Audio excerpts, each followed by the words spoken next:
Tonight on News 5 Live, still no deal. The PSU and BNTU meet in Belize City to determine whether to defer or forego increments proposed by the government as cost-saving measures due to the COVID-19 pandemic. The new measures of Statutory Instrument 72 come into effect.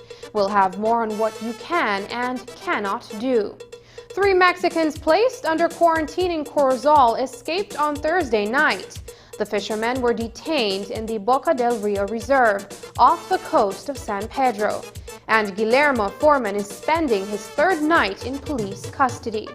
A group of Guatemalans found binging on Corona bears is busted in Cayo Creek area of the Cayo district. They have since been swabbed and charged for illegal entry into Belize. And the cops policing the use of the mask in public. Details of these stories and much more coming up in tonight's newscast.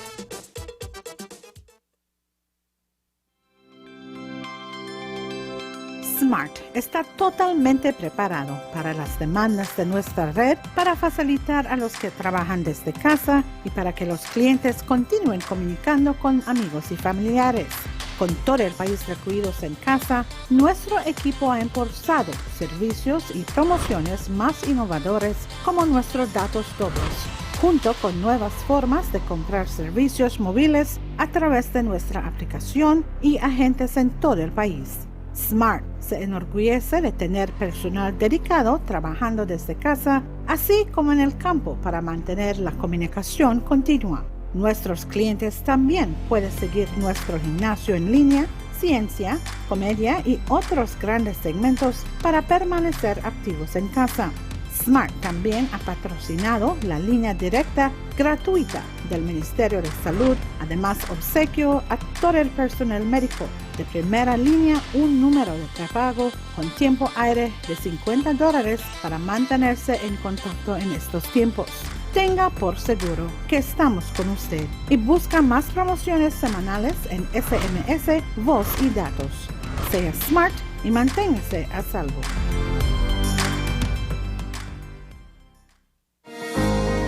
In these challenging times, The one thing that is certain is that the Belize Bank Limited is here for you.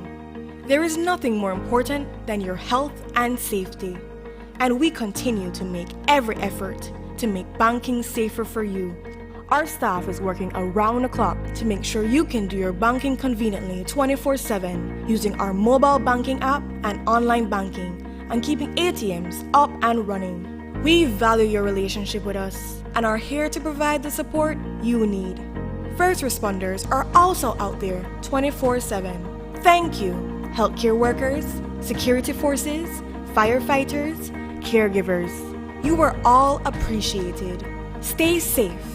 We will get through this together. The Belize Bank, our country, your bank.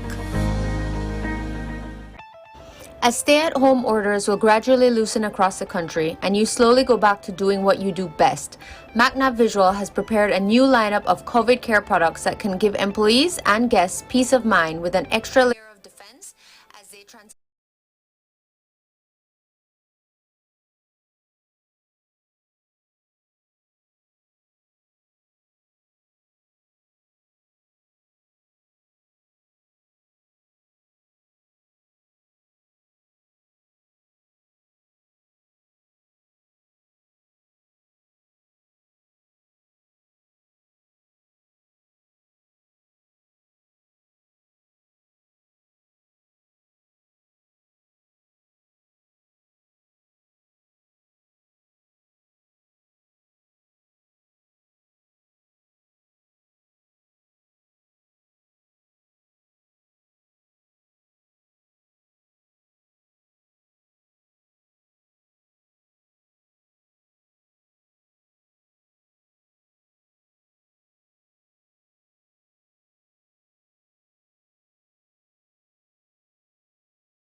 Good evening. Welcome to News 5 Live for Friday, May 15th. I am Sabrina Daly. There is still no deal between the Belize National Teachers Union, the Public Service Union, and the government of Belize. And at News Time, the unions are preparing to respond to Prime Minister Dean Barrow and Financial Secretary Joseph Wade. On Wednesday, it seemed that the parties had agreed on the way forward.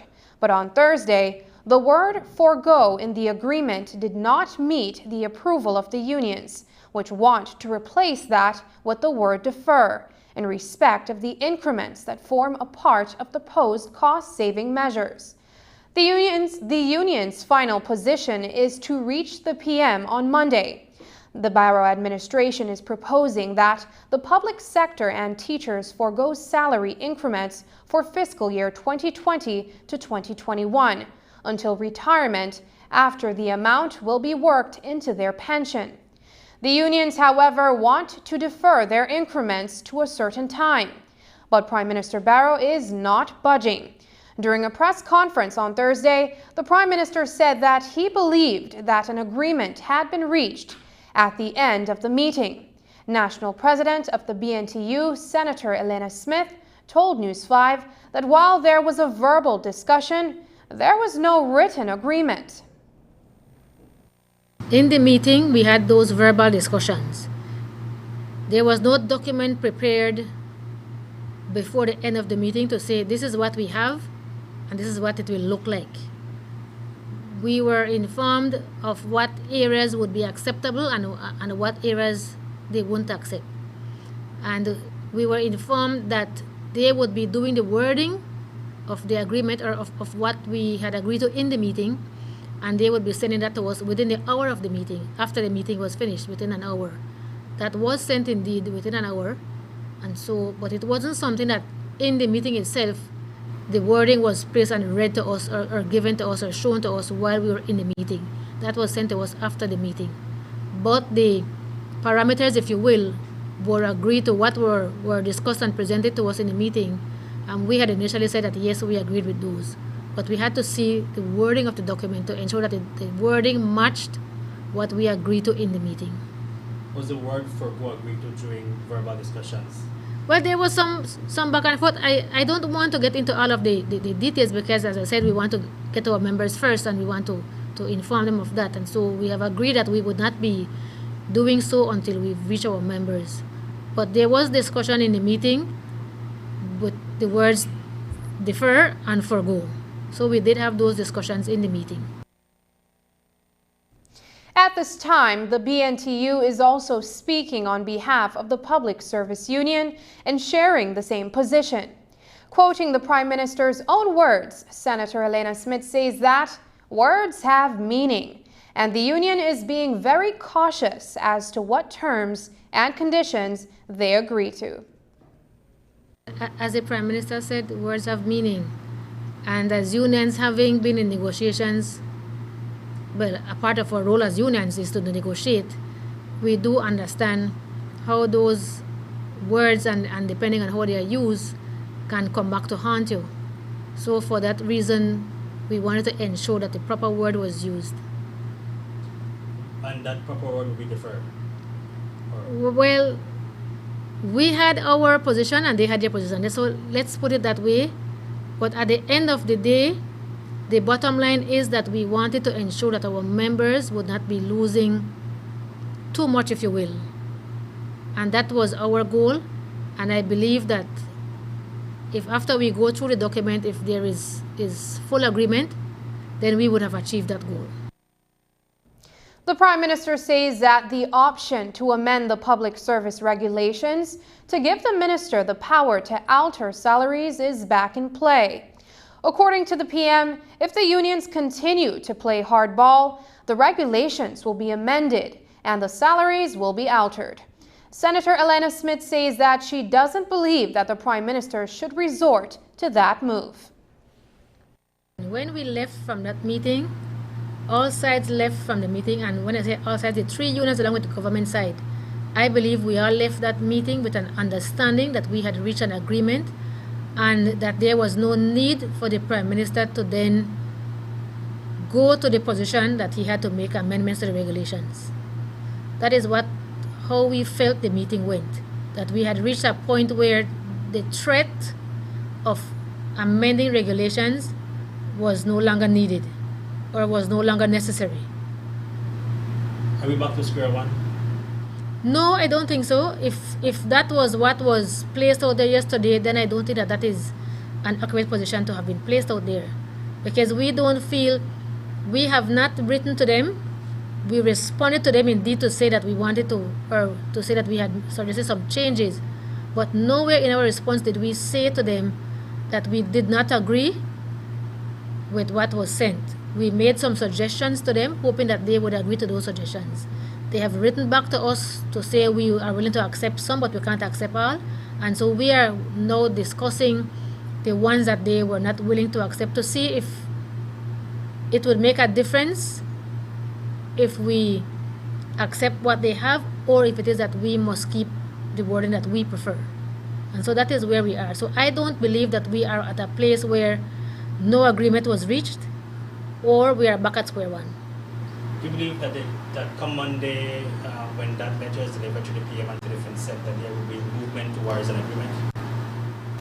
Once the letter is sent, once we have had that final position and that letter is sent officially, then that letter would be informing them either that we accept or that we don't accept what they've sent to us. If it is that, well, I can't speak if one union does and one doesn't, what will happen, I don't know. But as I said, coming out of the meeting, based on the discussion and the principle of what was discussed, there was agreement in that meeting. So I don't expect that there is going to be a huge deviation from what occurred in the meeting. The new state of emergency regulations under Statutory Instrument 72 came into effect today. While some of the restrictions were reduced, other key measures remain in place for public health and safety. The national curfew remains in place from 5 in the morning until 8 at night for adults, and under 16 curfew hours remain in place from 6 to 6. The use of face masks in public continues, except when exercising. Physical distancing of 6 feet remains in place, but this weekend, 6 weeks after the strict regulations became law, families will be able to move around and go to rivers and beaches and dine at restaurants. Commissioner of Police Chester Williams summarizes the restrictions that have been modified. Regulation 672 do give more relaxation to our Belizean populace. And again, I know that the waterways was one of the major concerns for people, especially knowing the current climate situation we're having, where it's extremely hot.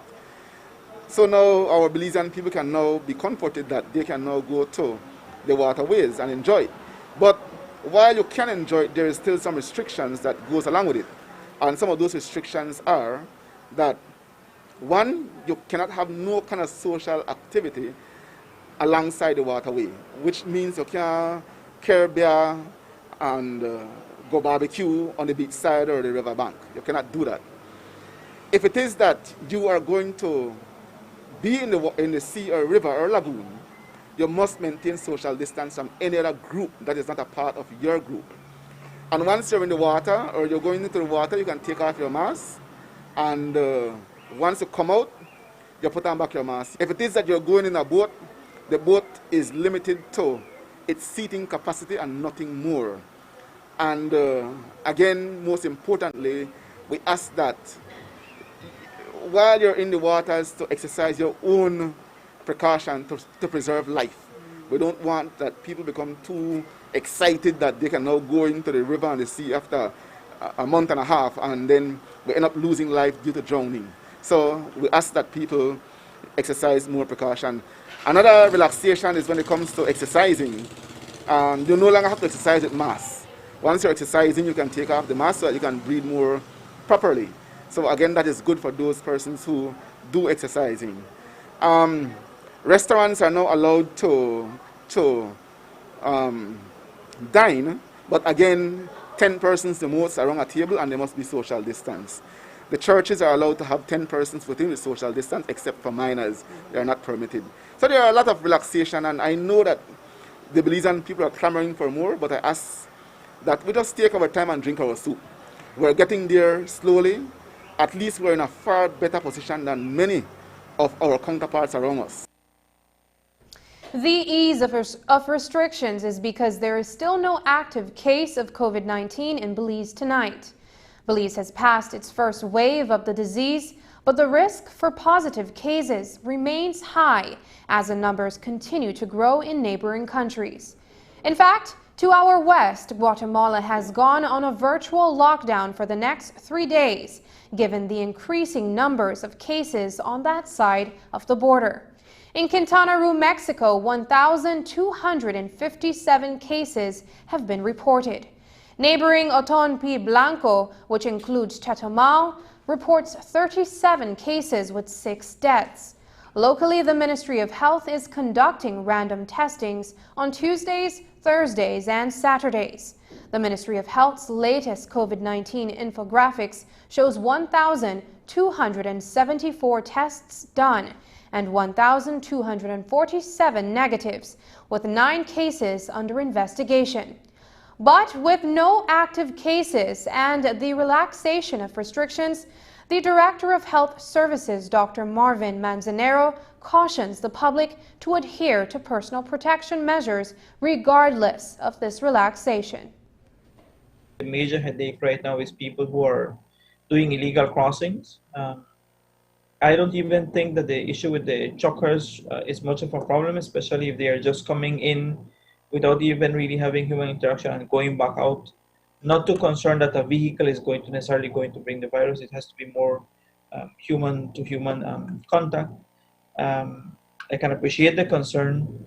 And one final message, because I am already starting to see some flurry in terms of the relaxation of measures. I mean, it doesn't mean that you have an open letter to just go about everywhere.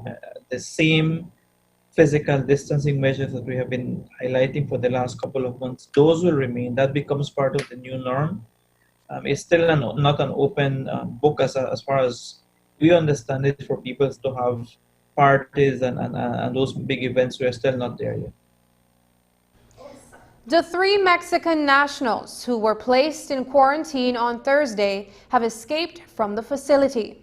The men Gabriel Vargas de la Cruz, Noel Gonzalez Alamia, and Arturo Pedro Cordero are from a small village called Salac in the municipality of Oton P. Blanco, Quintana Roo. The Belize Coast Guard's maritime law team busted the men fishing in the Bacalar Chico Marine Reserve on Thursday morning around 3:30. They tried to get away from the Coast Guard, but they were stopped and detained and given face masks. The men were later taken to Corozal, where they were swabbed and placed under quarantine, but they got away from law enforcement authorities guarding the property, and they made good their escape. Today, Commissioner Chester Williams explained what he knows happened. In the case of the 3 Mexicans, yes, they were caught in the area of Bacalar Chico by the Coast Guards, and they were handed over to police. But again, with the way how it works is that these people must go into quarantine first, or at least until a swab result comes, they remain in quarantine before we charge them. And so what happened yesterday was that they were taken to Corozal town and they were placed in the mandatory quarantine at the IT vet building. This building is manned by volunteer elements of the BDF, not police. And we were made to understand last night that the 3 Mexicans escaped from the quarantine center. I know that elements of the BDF and the police were canvassing the area up to this morning with a view to see if they can be recaptured, but that was to no avail. We believe by now they may have gone back across the border, but we're still in the area looking to see if they'll be recaptured. Sir, I guess the obvious question is, where did the slip-up happen? That's a matter being dealt with by the BDF internally. They're conducting their own investigation to see if, in fact, the BDF officers who were posted at the quarantine center were negligent in the sense that they were not paying much attention to these persons as they ought to have. And if it is that they should find that there was some negligence, then I believe that that will be dealt with internally by the Belize Defense Force. Sir, does this then make you guys consider rethinking what is the process that happens when these persons enter the country illegally? Like maybe not to put them at a quarantine center and maybe have them inside a cell? Well, we would prefer a cell block at least until they go to court. But again, we don't want to have the cell block overcrowded. And if it is that we have local Belizeans in the cell, we don't want to put foreigners in the cell along with them or nearby with them. And so to avoid that, then we would prefer that they go to the quarantine center. And that is the reason why these Mexicans were taken there. Normally, once our cell blocks are empty, we would normally keep them in custody until they go to court. So what happens now with them? Well, at least with this case. Or have you guys been in contact with your counterparts in Mexico to consider maybe getting them back? Because the thing is that they're still subjected to that offense, right? I'm sure no country is going to return their subject to stand trial for a charge like that. But yes, there is collaboration between both forces between both countries. But we'll see what will happen from there. Commissioner of Police Chester Williams also spoke on the illegal entry of Belmopan resident Guillermo Foreman, who is now spending his third night in police custody as he awaits arraignment. On May 8th, Foreman entered into Belizean territory when he crossed into the Belize side via the Chactamal Bridge at northern border with Mexico. There has been a lot of debate about Foreman's dilemma, but according to the Commissioner of Police, Foreman was in violation of the state of emergency that prohibits Belizeans from coming home at this time.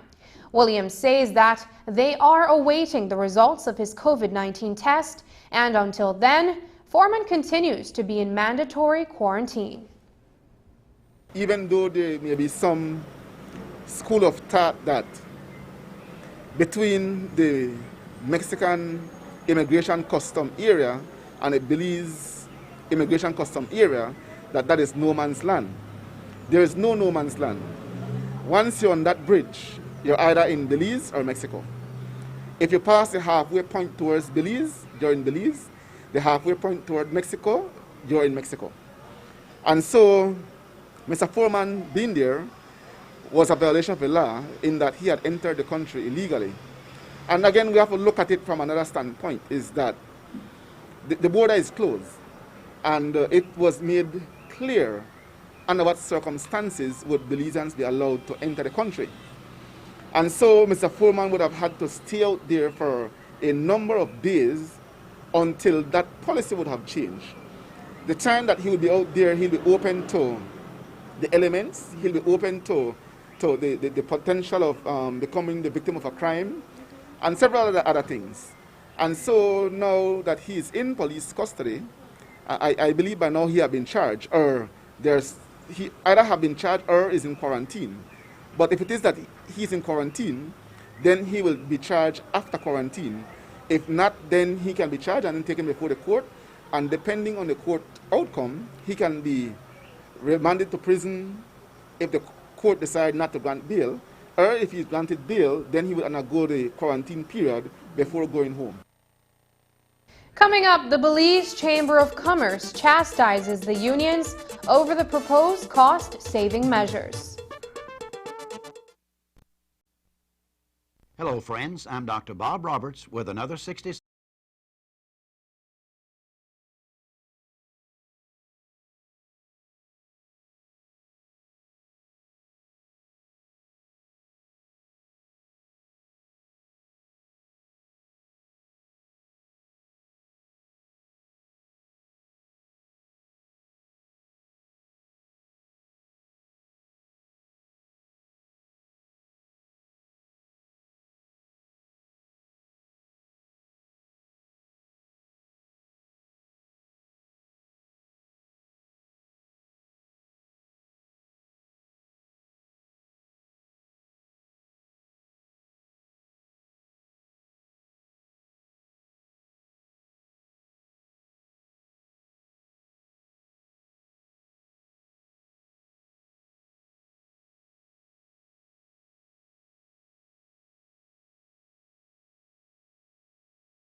More than 600 families are benefiting from the Anglican Diocese Food Pantry program, which ensures that the families can cope with the impact from the COVID-19 crisis as they struggle with food and security and joblessness.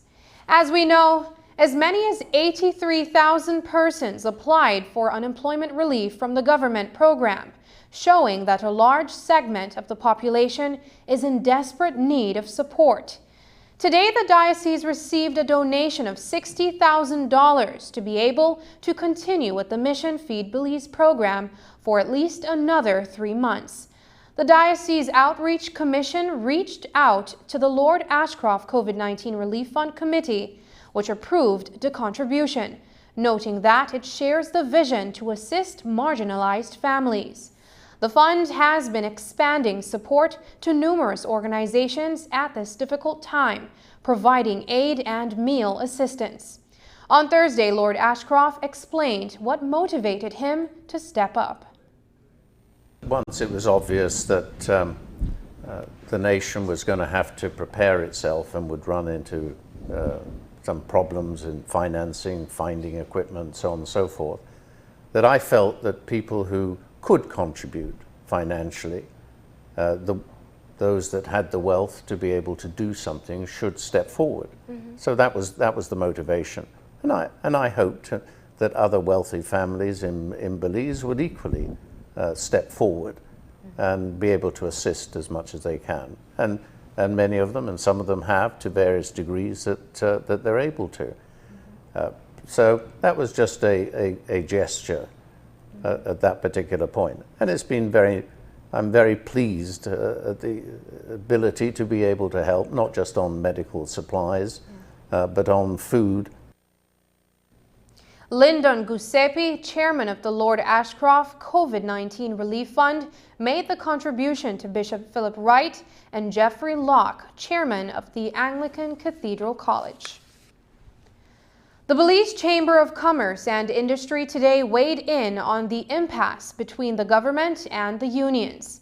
It says that in an economic scenario where COVID-19 has shut down the largest part of our economy for the next several months, where millions have lost and the projected revenue collection is down, it is unacceptable that the present uncertainty should lead to additional debt to meet GOB's recurrent costs. The union says that the private sector expects that government and the public sector would unite for answers to slash its costs of operation to the barest minimum, as the private sector has been forced to do to survive. The chamber strongly suggests that both sides of this debate immediately reorient their approach to discuss making government less costly, so that each member of the population, including unemployed, does not have to carry the additional burden of paying an additional $250 each. Moving to San Pedro, where Charles Leslie wants Joel Chi to cease and desist from building a cement structure on a designated street on the island. The construction has been going on for weeks now without any hindrance. But now Leslie says that the structure is being constructed on a designated street. He says that the structure poses a safety and health hazard and diminishes the value of his property. He contracted attorney at law Wendy Oxilou to have a stop order approved, which was recommended, but according to Oxilou, it has yet to be served on Chi. We have one, Mr. Joel Chi, who allegedly is the driver for Minister Manuel Heredia in San Pedro. He's constructing a concrete structure on a designated street in San Pedro. He's literally building on a street. And the authorities have been informed of this. The San Pedro Town Board knows. The representative for the Central Building Authority in San Pedro knows. The San Pedro Building Unit knows. And they haven't, so far, they've all been notified, served with written notice that this is happening, basically. It's illegal. It's being constructed. There's construction happening on a street, first of all. And second of all, it's just very, very close to my client's property. that it creates a health and safety hazard, a public safety hazard, a fire hazard. There's just so many things that happen that, so many issues there right now. It's a hazard to public safety and health, and it's an environmental hazard. It's a nuisance. It diminishes the value of my client's property and his peaceful enjoyment of his own property, in addition to all the other things that I just mentioned. And we've notified all of these parties in writing and orally by phone. They're all aware of it, but because it's the minister's driver, it appears that they're taking their very, very slow time to serve a stop order on the construction. According to attorney Wendy Oxilu, the delay in serving Chi with the stop order is political. She claims that because Chi is politically connected, the process is sluggish. Why do you believe that there is that delay? Well, I think it's political interference. I've heard clearly all the parties say that I've spoken with, well, especially in particular the technical manager, I don't want to call his name, but I don't need him to lose his job, but that there is political interference. They had to have a meeting with the mayor in San Pedro and the area representative, Minister Heredia, and they're collaborating amongst themselves how to deal with this issue. It's clear to me that it's just delayed tactics, so they don't have to serve him because from what I understand from Mr. Osha, who's a technical manager of the San Pedro building unit, that Mr. Chi is stating that he is allowed to build there, that he applied for permission to survey because Mr. Heredia gave him permission to do that. But I'd like to say that Minister Heredia is the Minister of Tourism. He has no authority to give anybody permission to survey anything or to build anywhere or any such thing. That comes from the Ministry of Lands. Would you say that would be hearsay allegations against the minister? Excuse me? Would you say that would be hearsay allegations against the minister? Well, it's just hearsay, yes, but you can't, it's just allegations for sure. But that was what was reported to me directly by Mr. Osha, who is the technical advisor. A group of Guatemalan nationals were clearly not avoiding the Corona Bear during the coronavirus pandemic. On Thursday afternoon, the group was busted in the Kaya Creek area of Cayo District with the contraband bears. Officers attached to the mobile interdiction team came up on the group around 4 p.m. while on patrol, and a search led to the discovery of the contraband bears. Giovanni Salazar, Jose Uc, Luis and Jorge Vasquez, and Lazaro Santos have all been taken into custody and charged for illegal entry into Belize. They have also since been swabbed for COVID-19 and are now awaiting the results, after which they will be remanded and placed in quarantine at the Central Prison. Today, Commissioner of Police Chester Williams shared details on the case of illegal entry in the West. Police approached and interviewed them. They were all learned to be Guatemalan nationals, and with them they had 2 cases of Corona beer and some loose Corona in a bag. It would appear they had entered the country illegally, and as a result they were detained by the police and were escorted to the San Ignacio Polyclinic, where they were swabbed for coronavirus, and thereafter they were detained in a cell block at the police station pending the results of the swab. If the result comes back negative, then they'll be charged and taken before the court. If it is positive, then Ministry of Health will then have to deal with them in terms of the coronavirus situation. But as I've said before, that in a situation like this, what will be done is that they would be taken into a mandatory quarantine center pending their court appearance, or if they go to court, in this case they are foreign nationals, so they will not be granted bail. If they go to court and are remanded in custody, I think the prison now said they have a location where they can quarantine them. They'll go directly to prison, undergo the quarantine, and then thereafter go into their remand time at prison. Some Belizeans were also found to be conducting illegal fishing. Around 2:30 on Wednesday, the Belize Coast Guard's Maritime Law Enforcement Team intercepted a fishing boat in the Corozal Bay area. 2 Belizean fishermen from Sartaneja were found on board. The men, according to the Coast Guard, didn't have a license for the gillnet they were using.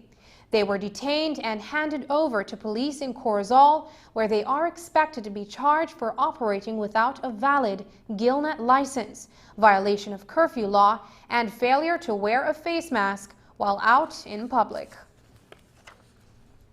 There has been little crime reported across the country, except for in Dangriga, where there was a flare-up of violence due to warring gang groups in that southern municipality. Commissioner of Police Chester Williams spoke to News 5 today about the mitigation of crime in that area. When Dangriga was about to get out of hand, the SOE was in place. And so that should tell us that the SOE alone does not mitigate crime. Quit trying to take away the efforts of the police in doing what we are doing to mitigate the occurrences of crime. There's a lot that we are doing other than the SOE with a view to ensure that we keep a tab on criminals and criminality. We went to Dangriga, we did what needs to be done in Dangriga. CYDP went in, did what they need to do, and we have seen some calm in Dangriga. We are still monitoring the situation. We still have officers on the ground from the specialized units in Dangriga doing anti-crime operations on a daily basis with a view to ensure that the people of Dangriga live in peace. They get that sense of peace and quietness that they so rightly deserve. The Supreme Court has resumed its work after a few weeks of closure because of the COVID-19 lockdown, and today several bail applications were heard. Gian Lee Guerra, charged for the October 2015 murder of Belize Defense Force soldier Rafael Abel Rivas in Orange Walk, was today granted bail in the sum of $40,000. Attorney Oscar Salgado successfully argued that Guerra has been on remand for almost 5 years since he was charged, and Crown Counsel Shaniza Smith made no objections to the granting of bail. Justice Herbert Lord granted Guerra bail, but he must report, that is, to the police station 3 times for the week until the case is complete. Rivas was stabbed multiple times during a bar fight in Orange Walk town and subsequently died. Guerra has appeared before Justice Antoinette Moore prior to the closure of the Supreme Court to apply for bail, but he could not be considered because he did not have a defense attorney at that time to apply on his behalf. A man who was arrested and charged in April for possession of unlicensed firearm, drug trafficking, today received bail on condition that they adhere to certain conditions. Supreme Court Justice Herbert Lord granted Edgar Molina bail of $8,000 and ordered him to report to the police weekly and to not interfere with the witness in this case. Police allege that Molina was apprehended in the Billy White area of Cayo on April 17th with the unlicensed gun and about a quarter pound of marijuana. After the break, did police use excessive force on an unmasked resident in Guinea Grass? We'll have all that coming up. The Ministry of Education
While there has been a relaxation of the state of emergency restrictions, several measures are still in place for public health and safety reasons. The use of face masks is one of those measures that remain firmly in place. As we reported on Thursday, the only time members of the public are allowed to be without a mask on is when they are exercising. Otherwise, you should keep your masks on once you are in a public place or space. But there are some who are still opposing this law, as we saw in a video being widely shared on social media. It's an incident involving residents in Guinea Grass. We have more in the following story. The two men without masks in this video are residents in Guinea Grass village in Orange Walk. They're identified as a father and son. The man with the camouflage pants is a police officer who is attempting to detain the son, who's wearing a blue shirt and who was riding a bike without a mask when the policeman met him on a road in the village. In this video, a woman is heard asking in Spanish why the cop is taking away the man in the blue. The cop says that he's being arrested for not wearing a mask while being on a public road, and he points out that the man is resisting arrest. And that's when the woman and the second man, who's identified as the father, got into a heated verbal exchange with the police officer, pointing out that others, including the officer's relatives, haven't been wearing a mask in public. And the man in the blue shirt can be heard asking the police officer to let him go.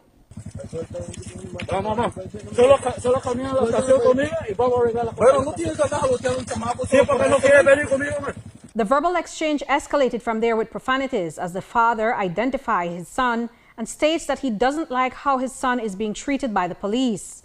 The cop then pulls the man away in the blue shirt, and that's when the father approached the cop and appears to swing at him and grab his son out of the police's reach. That's when the cop pulled out his weapon. The family expressed their displeasure about this move in that recording. Today, Commissioner of Police Chester William weighed in on what happened. He says that the police officer acted within his rights. As a society, we need to stop condoning stupidity. I watched the video, and the police made an arrest, a lawful arrest. The young man did not have a mask on. The police made the arrest. The father did not have a mask on. We heard a woman in the background, I believe is the mother. She was shouting a whole lot of things to the police. The police was very calm and explaining to them what law they have breached, and wanted to take them to the police station. They refused to go. You see clearly in the video when the father went around as if he wanted to attack the police, and that was when the officer took out his gun. And he have all right to take out his gun. He must not wait until he is tackled by the father and the son and maybe the mother before he tries to defend himself. It will be too late. The wearing of face mask in public is mandatory by law. It came into effect on May 1st. The law states that for the purposes of preventing, controlling, containing, and suppressing the spread of the infectious disease COVID-19, every person in a public place, public space, or public office or building shall wear a face mask or other face or mouth covering. Attorney General Michael Perafit made this announcement on April 30th on the Ask the Experts webcast. If I say nothing else, I say this.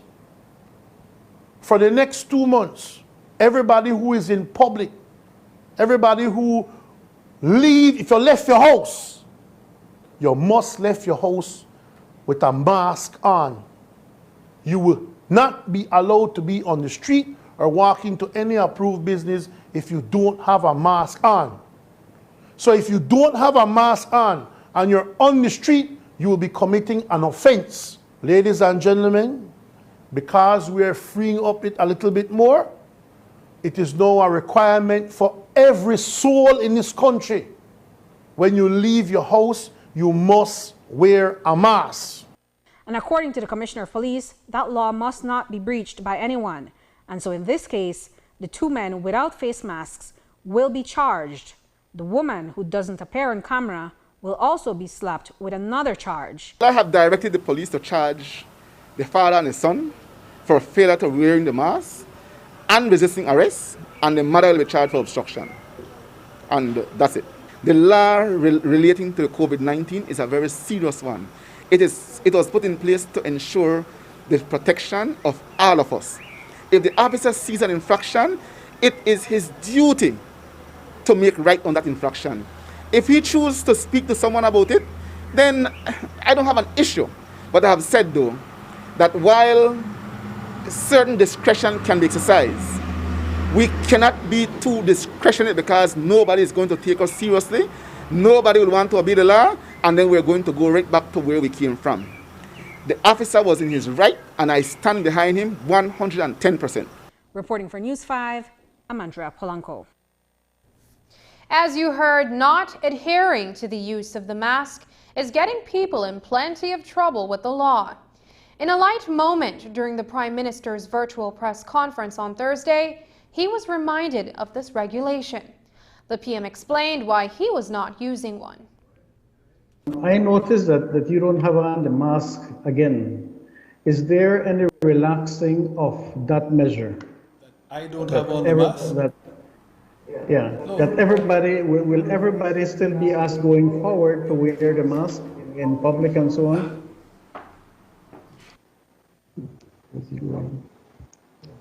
Sir, so I came to the office and had to be in public with my mask.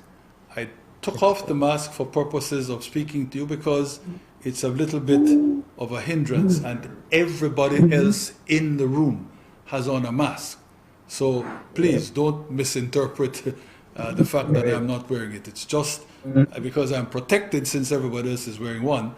And I certainly, once I leave the building and I'm going out into the open, I will always wear my mask unless that particular requirement changes. And that requirement has not changed. You can, as we said, you can go swim, but you wear your mask when you're on your way to wherever you're going. When you get there, of course, you cannot swim with your mask. And when you're exercising in the morning, you can take it off. But generally, to be wearing the masks in public spaces, that restriction has not been relaxed. Now, in a discussion with the media today, Commissioner of Police Chester Williams stated, quote, "If the PM was alone in the room from which he did the virtual press conference, then he would not be in violation," unquote.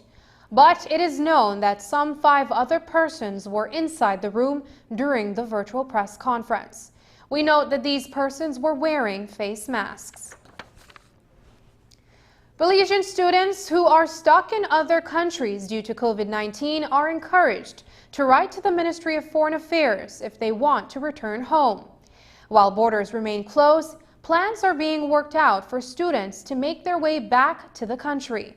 Those students, however, will have to pay for the cost of their quarantine.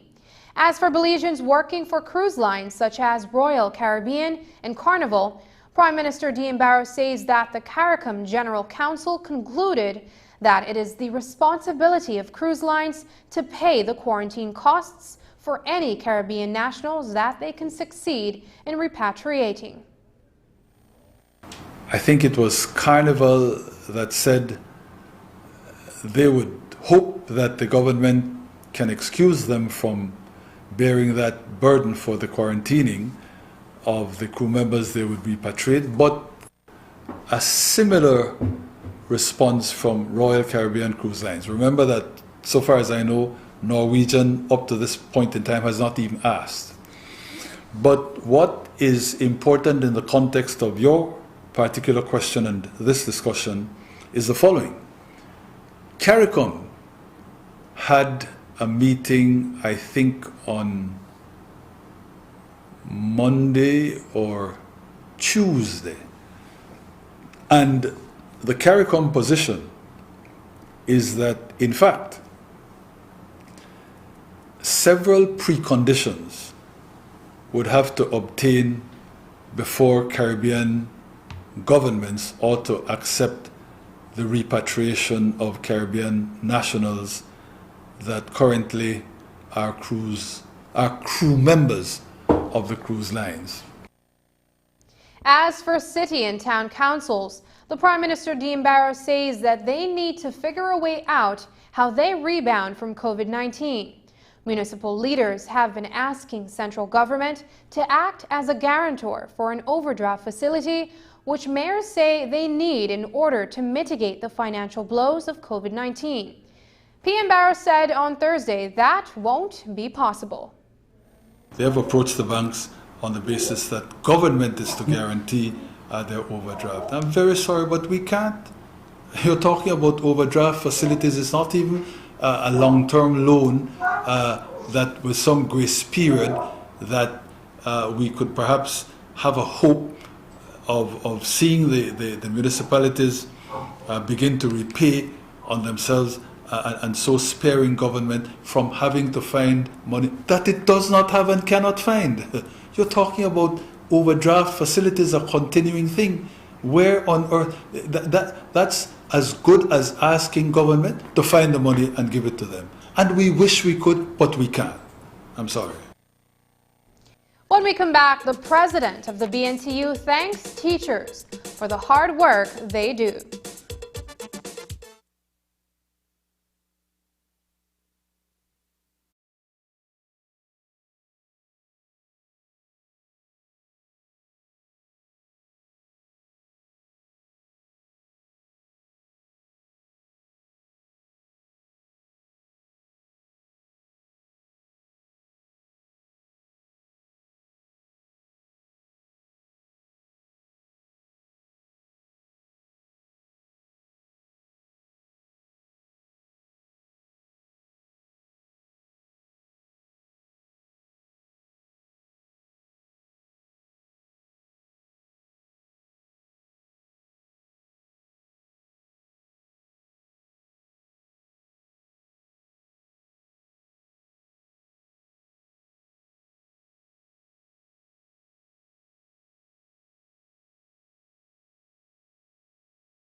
They teach and guide the children all year round. This year, COVID-19 is presenting unprecedented challenges, but the teachers continue to remain steadfast in molding and inspiring the children. It's National Teachers Day, and today is set aside to honor and show appreciation to teachers. Annually across the country, the teachers would engage in activities away from the classrooms. But due to the COVID-19, school is out and the teachers could not congregate to celebrate Teachers Day. According to National President of the Belize National Teachers Union, Senator Elena Smith, They also weren't even able to agree on a theme for the month of May. They were looking forward to enjoying a day with their staff, having fun somewhere where there is water. So I guess today they might be doing so in their pools at home, unfortunately, no? Is it a Teachers' Day was completely erased in terms of activities or any theme for this year? Because of the pandemic, we were unable to have joint, because normally the ministry and BNTU would meet, other stakeholders would meet and then agree on a theme for the entire month of May, because it's an education showcase the entire month. And we were unable to do so. So there wasn't really a theme chosen for this celebration. But Dr. Bab had said that maybe they could probably go with the theme that was chosen for the Youth Innovation Challenge, I believe, because it deals with innovations and teachers are having to be innovative right now in dealing with their students. While the occasion was not celebrated in grand fashion, Senator Elena Smith took time to underscore and express gratitude to teachers for using their own resources to work with their students virtually at this time of the pandemic. I want to say to them, thank you, because despite the fact that they too are going through their own struggles right now with this pandemic, they are still, as usual, using their own resources to provide for their students. They have to be using their own internet services, everything to ensure that their students are still working and getting some sort of work to do during this time. So thank you, and I trust that they're all safe and healthy, and that they will find some time today to celebrate, even if it's just for an hour, even if it's just 3 of them together or just the neighbors together who are teachers. Find some time to celebrate, because it's a day that they deserve to celebrate. According to Smith, the feedback has been good in terms of the online courses, but those teachers who live in rural areas have not been able to access internet services to do their online sessions. That is being ironed out. Coming up after the break, Belize Hotel Association steps up with a donation for employees in the hospitality industry.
with a global perspective. Over 1,000 employees who work at properties that are members of the Belize Hotel Association have been displaced by COVID-19. While some have benefited from relief and pantry programs, many others have not. So with the help of some donors, the association has identified 500 persons, mainly single parents, who will receive chicken on a weekly basis for the next 4 weeks. The first day of distribution was on Thursday, and News 5 spoke with President Ted Tejada of the Belize Hotel Association. We were approached by some donors that actually are part also of the tourism sector, and they understand the magnitude of how the tourism sector has been hit. So they had asked us that they had over 2,000 chickens that they wanted to donate to staff that were affected by the pandemic. And so we have identified, the Belize Hotel Association has identified within our membership. We had called our members and said we needed names of employees that were really in need. Dwayne, very surprisingly, we had over 1,000 names provided to us within a day of making these phone calls, just to show you and share with you the magnitude of this. So we went back to the donors and said we have the names already. So what we have done, we have asked hotel to select within that group families that we cannot donate to all of them, but we chose 500 individual employees. Each hotel was determined to choose these employees, and we will be donating 4 chickens for the next 4 weeks, starting today. So today we are doing Belize City, we're doing Placencia, Hopkins, and Dangriga. We have located areas where employees have been contacted to go to those locations and pick up 4 chickens. Next week, Thursday at 9 o'clock, we do it all over again, and for the next 3 weeks. Next week, distribution will be done in San Pedro and Key Cocker. The National Festival of Arts 2020 goes virtual. Around this time every year, the National Showcase of primary and high school students in the performing arts would take center stage at the Bliss. Well, in response to the COVID-19 pandemic and adhering to new social distancing norms, the Institute of Creative Arts has launched a virtual format of the National Festival of Arts. This year's theme is Creative Resilience. Social media is my stage. And according to ICA's Youth Development Officer, Kim Vasquez, teachers and parents from across the country who had already been preparing their children between the ages of 3 to 21 prior to the lockdown are submitting creative videos of all genres, from dancing to singing, poetry, and even pantomimes. All entries are being posted on the Belize Festival of Arts Facebook page. Well, you know, in the performing arts, there is a saying that the show must go on. And so with that in mind, I said we have to find a way to let this happen. So we've gone virtual this year. The theme is creative resilience. Social media is my stage. And that means that we will be utilizing social media. The main page is the Belize Festival of Arts Facebook page, and we will also have the entries up on YouTube as well. Okay, so how is it happening? It's the schools that are sending in entries? Or both. We realized that schools are out of course, and when we put out the call for entries at the ending of April, we had no idea how things would play out. But interestingly enough, we have a response from teachers who have continued to work with their students. Many of them, as you know, were already preparing for Festival of Arts in the traditional format. And so we have entries coming in through teachers, but wonderfully we also have entries coming in from parents, and we are seeing teens and youths taking the initiative to reach out on us on Facebook and say, how can I get some help to put together my entries and so forth. Now, we know that in the past it was also judged, no? How is that going to work out? Well, again, that is also evolving because, as you know, in this time, you have to anticipate change. So we had said we wanted to keep it as pressure-free as possible. We were telling everybody that, you know, just use what you have at home. Recycle a past costume that you had from previous years. Make your own props. Use what you have at home as a stage or a backdrop. So we're thinking to see how we can just recognize the outstanding entries. But just like every year, everyone will get their certificate. And that's the news. Don't forget that tonight's broadcast is available in both text and streaming video at channel5belize.com. You can also connect with us on our Facebook page at facebook.com/News5Live. I'm Sabrina Daly. Thanks for joining us. And from all of us here at News 5, please remember to wash your hands, keep your social distance, and stay at home. Have a happy and safe weekend. Good night.